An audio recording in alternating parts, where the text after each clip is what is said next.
Chi siete e da dove venite? Bonjour, je m'appelle Marco, je suis un ingénieur en télécom, j'ai grandi à Genève, j'habite au Tessin depuis à peu près 5 ans et dans ma vie précédente j'ai travaillé surtout dans la sécurité informatique. Sono Mattia e vengo da Olivone, in Valle di Blegno, nella splendida Valle di Blegno. Quando e come è cominciata l'avventura Coding Lab? L'aventure Coding Lab a commencé à l'été 2018 lors de ma rencontre avec Mattia, avec qui j'ai fondé l'association Salva Montebré. On s'est retrouvés autour de valeurs, autour de centres d'intérêt, autour d'une passion partagée pour la technologie et pour l'informatique. On a surtout la même impression que la technologie est émancipatrice et qu'elle libère l'individu, qu'en maîtrisant l'outil informatique, en maîtrisant la technologie, David est capable de vaincre Goliath. Coding Lab per me è iniziata 35 anni fa, quando ho messo le mani sul primo computer, ma la scintilla è nata giusto un anno fa, quando ho conosciuto Marco. Cercava qualcuno che gli desse una mano con Salva Montebré e abbiamo visto che insieme siamo abbastanza bravi. Poi abbiamo scoperto di essere entrambi informatici, di avere visioni e know-how estremamente compatibili e soprattutto complementari. E Coding Lab è stata, la naturale conseguenza. Insieme a noi ci sono poi altre persone ugualmente preziose, come il secondo Marco, The Voice, o come Tatiana che si occupa di marketing. Insomma, Coding Lab è un'armoniosa e positiva congiunzione astrale. Che cosa è Coding Lab? Alors les Américains utilisent le terme makerspace ou hackerspace. Précisément, Coding Lab c'est l'épicentre d'une communauté de gens qui sont passionnés par la technologie et par l'informatique et qui peuvent avec nous construire des solutions, des concepts, des idées innovantes. C'est aussi une école et un magasin, une entreprise de services informatiques. È una flippata, è un luogo quantico in cui diverse persone convergono, si connettono in maniera estremamente complementare e danno vita a un'idea che genera idee in equilibrio quantico sempre, appunto. Sì, ma cosa fate esattamente? Alors c'est difficile de répondre à cette question de façon succincte, mais Coding Lab c'est avant toute chose des labs hebdomadaires tous les vendredis soirs de 18h à 21h, où on se retrouve avec les membres de notre cercle et on travaille de façon interactive, on s'amuse à chaque fois autour d'un thème différent. C'est aussi une école, un magasin où on vend les produits qu'on a eu l'occasion de développer dans nos labs. Flippiamo. Coding Lab è tante cose, è un progetto grande che si svilupperà in maniera modulare, è un luogo di condivisione fisico e virtuale, è una rete di conoscenze e di interessi, è un laboratorio sempre attivo nello sviluppo di nuove soluzioni informatiche, ma soprattutto Coding Lab è un ponte tra il meraviglioso e potente mondo della tecnologia e quello ancora più ricco e bello degli esseri umani. E questo ponte avrà traffico in entrambe le direzioni, perché da una parte ci assumiamo il compito di scandagliare, selezionare, produrre e assemblare soluzioni hardware e software di qualsiasi tipo e di confezionarle affinché all'utente vengano forniti strumenti facili, rapidi ed efficaci. E nell'altra direzione, grazie ai nostri laboratori settimanali e ai corsi, ci impegneremo a portare l'utente verso la tecnologia, insegnandola e facendola sperimentare nel migliore dei modi. Che differenza c'è tra Coding Lab e le altre aziende di informatica? Alors je crois qu'il n'y a pas vraiment de comparaison possible avec l'entreprise informatique classique telle qu'on l'entend. Tout d'abord parce qu'on est passionné d'open source et qu'on se concentre beaucoup sur ces solutions. Ensuite, parce qu'on cherche vraiment à s'adresser à une niche de gens qui sont véritablement intéressés à profiter de solutions innovantes. Ensuite, parce qu'on est plus qu'une entreprise de services informatiques. On est aussi une école, on est aussi un laboratoire et on est surtout une communauté. Prima di tutto perché c'è molto know-how ed è anche molto ampio: hardware, sistemi operativi client e server, Linux, Windows, OS X, iOS, Android e anche altri sistemi operativi open source, la conoscenza di software specifici per la musica, la grafica, il gioco, il montaggio video, la programmazione, il networking. Insomma è una conoscenza molto ampia che pesca dagli oltre 30 anni di esperienza a testa che Marco e io abbiamo. Però Coding Lab è diversa anche perché è connessa, è multimediale. Abbiamo un forum, una chat in cui gli utenti possono ricevere e scambiarsi sapere e lavoreremo molto alla creazione di video e articoli dedicati alla tecnologia. Saremo una specie di piccolo media. Vogliamo diventare infatti un punto di riferimento ticinese per la tecnologia informatica. Quali sono i vostri punti forti? Alors, on en a plusieurs, mais disons que le point fort essentiel, c'est que du fait de notre passion pour l'informatique, on est extrêmement dynamique et extrêmement flexible. On se tient au courant des dernières innovations dans la matière. On se concentre aussi beaucoup sur l'open source qui permet de proposer des choses qui sont extrêmement performantes et extrêmement peu coûteuses par rapport à ce qui peut exister par ailleurs. On s'appuie aussi sur notre communauté, notre cercle de gens qui, comme nous, sont passionnés, qui sont capables à chaque fois de mettre à disposition leurs compétences, leurs propres initiatives et leurs propres idées. L'esperienza. Ognuno di noi c'è la trentennale in moltissimi campi d'applicazione, programmazione, hardware, computer, server, networking, multimedia, sviluppo web, corsi, sono tutte aree che in maniera complementare tra noi abbiamo, conosciamo. Sì, qui c'è molto know-how, c'è ispirazione, ci sono idee e visioni, molte, e c'è tanta voglia di sviluppare questo progetto che, come ho già detto, è molto ampio e crescerà in maniera modulare, un mattone per volta. A chi si rivolge Coding Lab? Alors, Coding Lab s'adresse principalement à tous ceux qui veulent apprendre, découvrir, jouer, innover, créer, à tous les gens capables de splendeur qui reconnaissent que l'outil informatique, que la technologie est précisément cela, un outil qui permet de créer et de déployer son imagination à de très belles fins. Essenzialmente a tutti, ma certamente agli appassionati di tecnologia. Qui si può imparare l'informatica con i nostri corsi, la si può sperimentare con i laboratori settimanali, la si può discutere con il forum e la chat, e anche i prodotti non sono da grande magazzino. Realizziamo computer su misura ad alte prestazioni per chi lavora in maniera professionale, abbiamo prodotti non convenzionali come ad esempio radar aerei. Ogni nostro prodotto lo potremmo definire, sì, un approfondimento della tecnologia con molto valore aggiunto. Insomma, non prodotti da grandi magazzini. Parlami un po' della scuola. Alors, on propose des cours subdivisés en 4 catégories. Des cours d'introduction, des cours de développement, des cours de médias et des cours de hacking. Quand j'emploie ce terme hacking, il faut l'entendre dans le bon sens du terme. Si vous utilisez une machine à café pour faire du thé, vous êtes un hacker. Le hacker est quelqu'un qui a de l'imagination et qui est capable de détourner une machine, une plateforme de son usage normal. Et c'est généralement fait à bon escient, avec une extrêmement bonne intention. Alors les cours d'introduction s'adressent à tous ceux qui ont envie d'apprendre mais qui sont encore peu familiers avec l'outil informatique. Les cours de développement, c'est vraiment ça, le développement software et logiciel. Les cours de médias concernent tout ce qui est multimédia, notamment la création vidéo, audio, le streaming, l'impression et la modélisation 3D. Et les cours de hacking, vous verrez sur notre site, sont assez hétéroclites. Ça touche autant le penetration testing que le software defined radio et tout ce qui peut se trouver entre deux. La scuola è un percorso modulare, sono molti i corsi che daremo, sia introduttivi sia avanzati, e soprattutto spazieranno in molti ambiti: programmazione, musica e video, utilizzo dei sistemi operativi, dei software e molto altro. Stiamo costruendo una rete di docenti e presto potremo offrire una scuola a 360 gradi. E le microsolutions? Alors pour les produits microsolutions, il s'agit d'employer de l'open source, autant hardware que software, de façon à rendre des technologies merveilleuses accessibles au plus grand nombre et à moindre coût. Pour en parler, rien de vaut un exemple, la Media Station. Il s'agit d'un Raspberry Pi avec un système d'exploitation LibreELEC qui, en 2 mots, transforme n'importe quelle télévision en Smart TV. Il s'agit de pouvoir regarder la télévision, consulter YouTube, sans avoir à jamais payer d'abonnement de télévision, simplement en s'appuyant sur Kodi, en s'appuyant sur Zatou et en s'appuyant sur ce genre de solutions qui existent uniquement sur Internet, mais de les connecter à la télévision.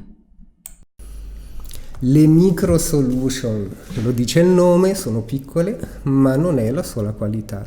L'affermarsi degli smartphone ha spinto molto l'architettura ARM, quindi oggi sul mercato si trovano computer davvero piccoli, ma molto performanti, poco conosciuti sul mercato, con i quali si possono sviluppare tutta una serie di prodotti molto efficaci, ma a prezzi davvero contenuti.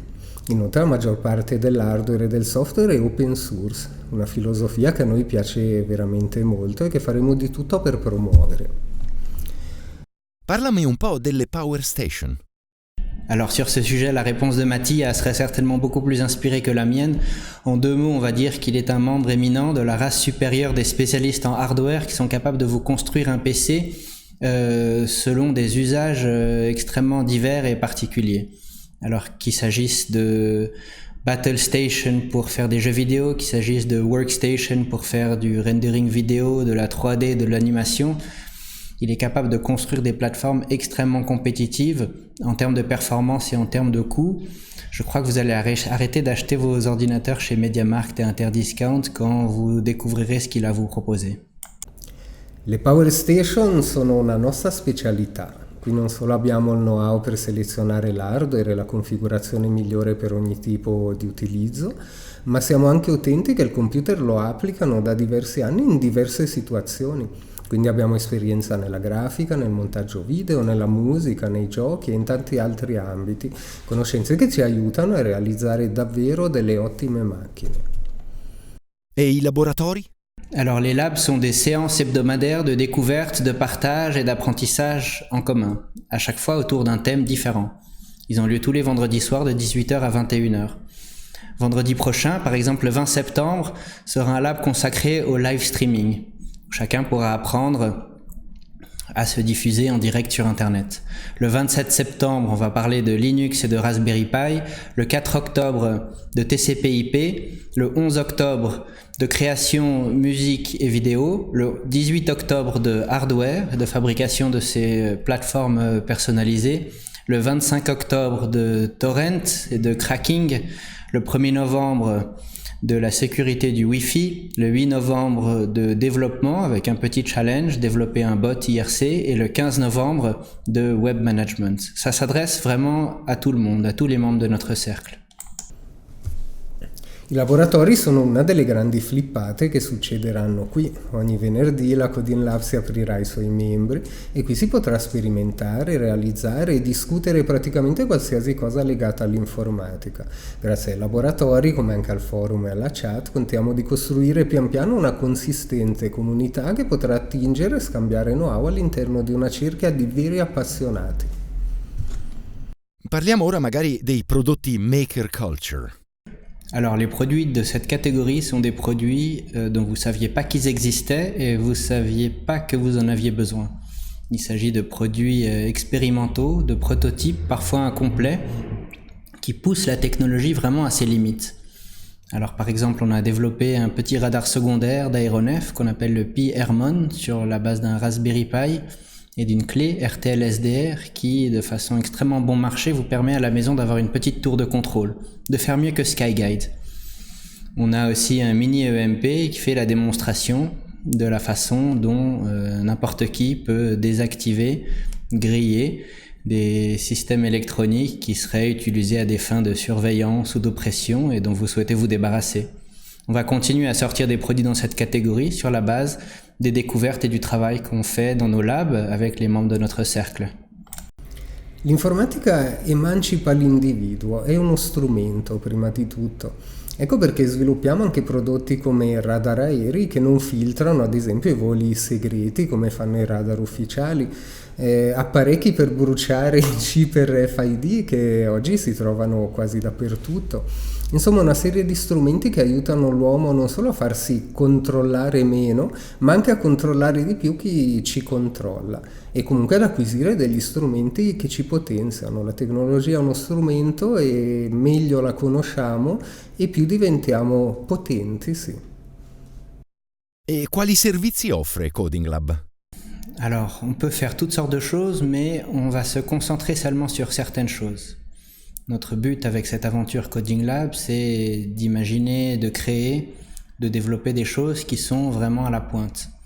Et donc on va pas faire concurrence aux entreprises classiques, on va se positionner plutôt comme un Fab Lab, développeur de prototypes, imaginateur de concepts, intégrateur de solutions compétitives sur l'open source, des choses comme ça. Anche qui i servizi sono tanti, dal classico supporto per Windows, Linux, OS X, iOS, Android, a quello sull'hardware, ma anche alla rilevazione di frequenze per persone particolarmente sensibili che vogliono sapere quali e quante onde gli attraversano la casa, allo sviluppo di siti web. Ma il servizio più importante, secondo me, è l'adesione alla nostra cerchia, che dà accesso al forum, alla chat, a diverso materiale didattico, ai laboratori settimanali e a tanto altro.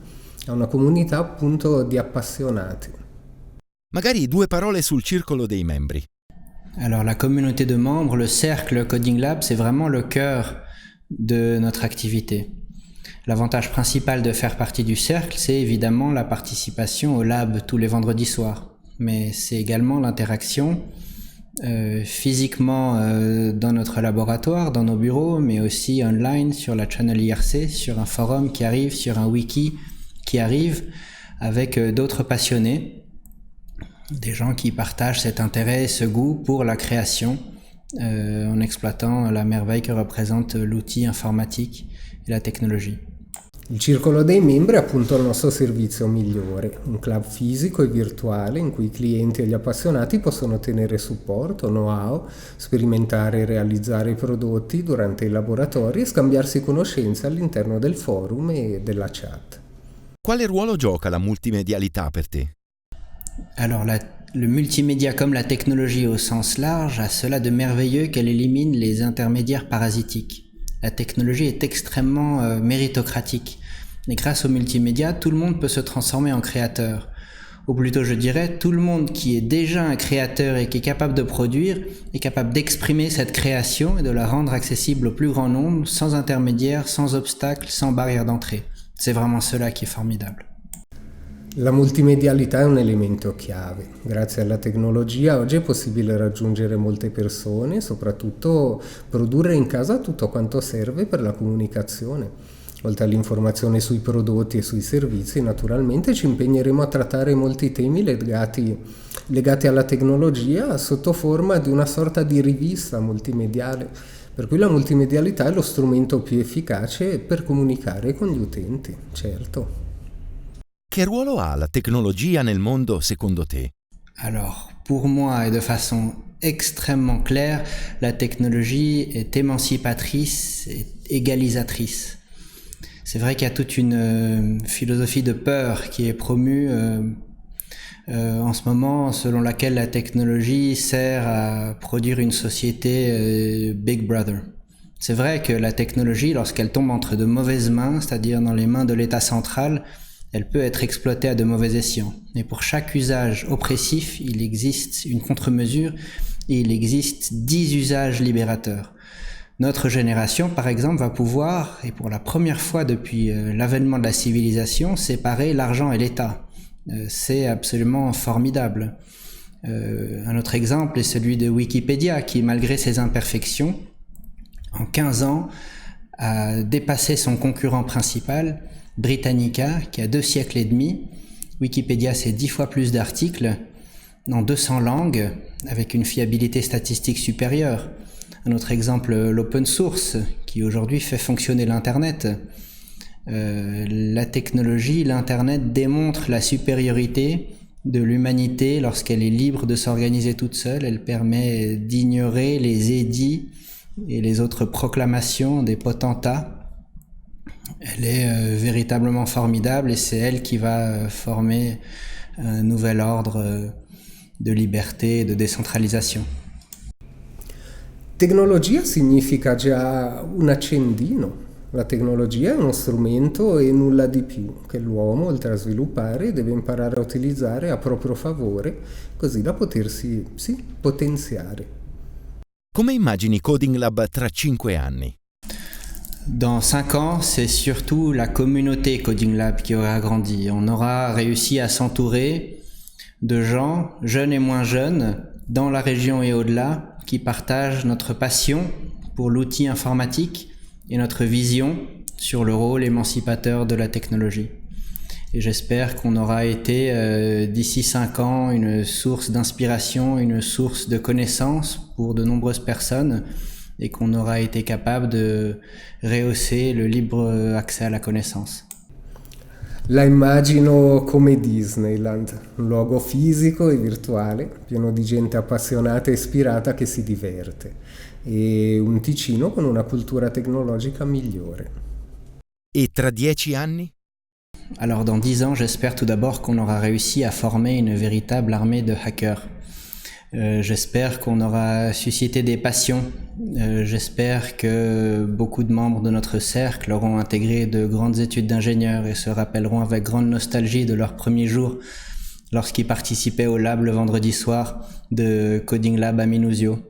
J'espère que nous aurons de nombreux élèves qui auront dépassé les professeurs et que nous aurons réussi à jouer notre rôle de phare dans la région et au-delà. La stessa cosa, ma a Montevrè.